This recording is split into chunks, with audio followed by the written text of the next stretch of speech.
Ave Christus Rex, everyone.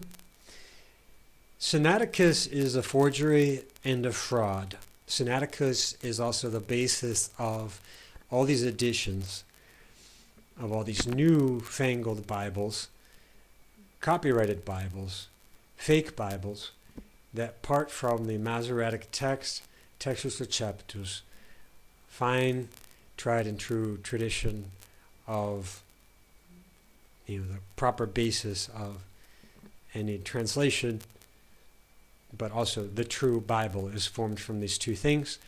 Sinaiticus is the basis of all that. It is the basis of also Septuagint, which is of the 72. It's a satanic number. 72 is the number of the watchers, the numbers of the formerly divine council that became satanic, that surround Satan in his, his malgovernance or bad governance of the material world. You could see this also at the Capitol Dome, 72 pentagrams around Washington, in his apotheosis, meaning deification. It's a completely pagan, satanic thing if you go to the Capitol building in Washington. If you're critical of the Vatican, if you're critical of the modern Vatican, I'm with you. Anything, even just past the Middle Ages, I don't really agree with the Vatican and everything, especially anything that touches the Jesuits. But you get the Vatican doing the same thing with the big dick in front of it, and then the Isis womb.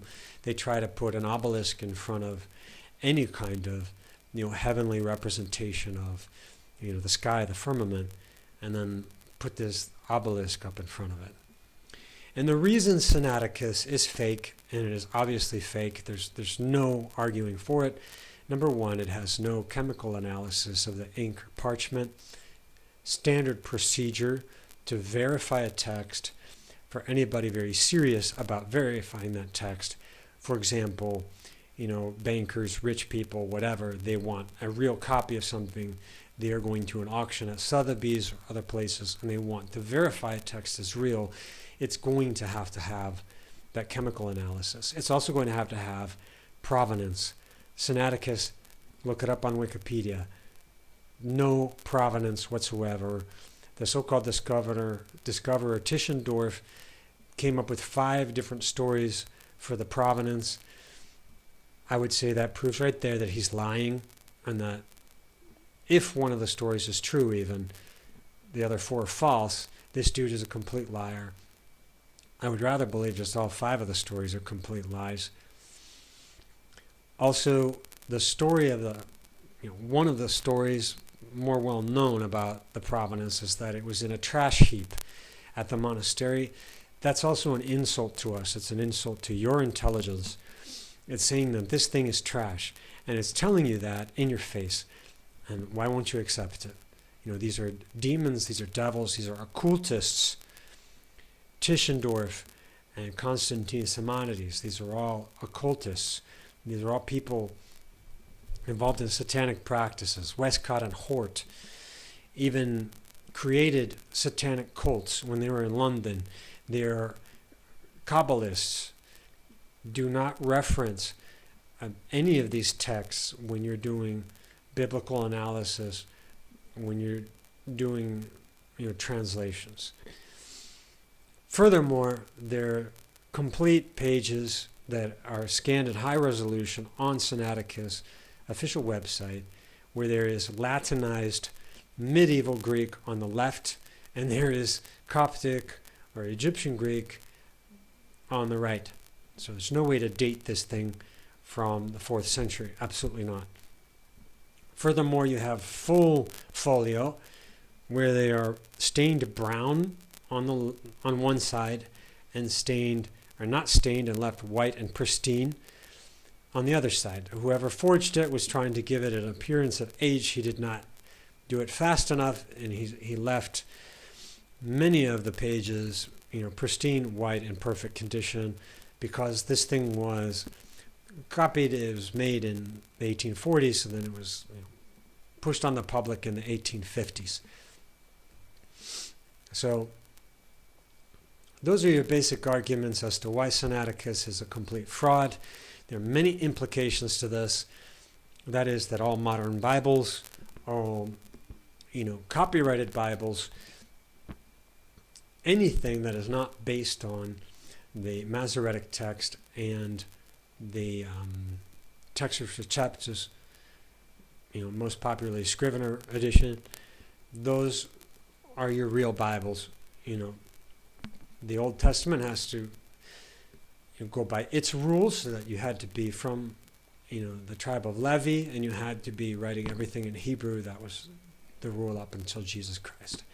Then the apostles went into all Greek mode, and every text you get of the New Testament has to be from Antioch, Syria.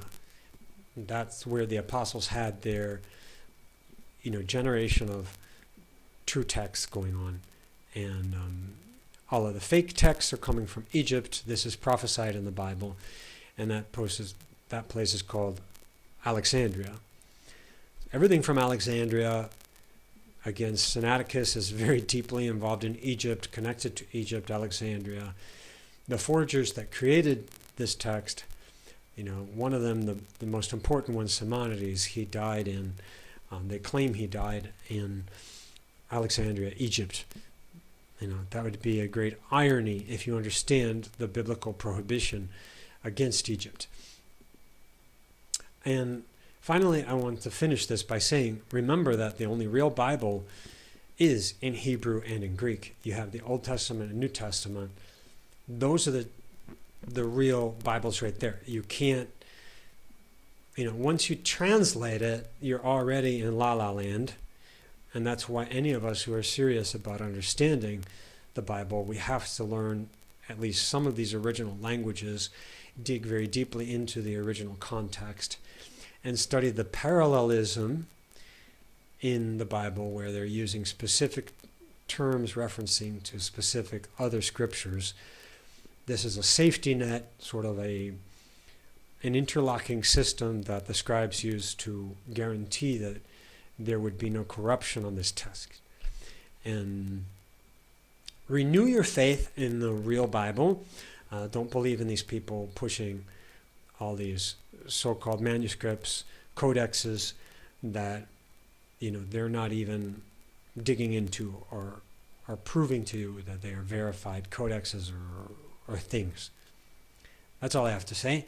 And Ave Christus Rex.